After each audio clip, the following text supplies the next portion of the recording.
before Labor League actually started. So. Explain it to us.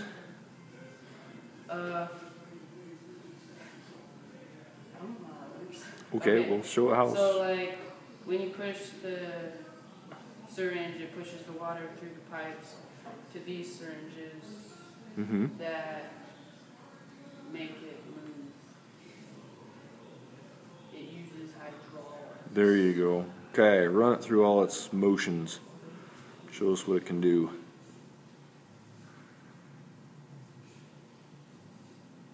A little bit of cavitation, huh?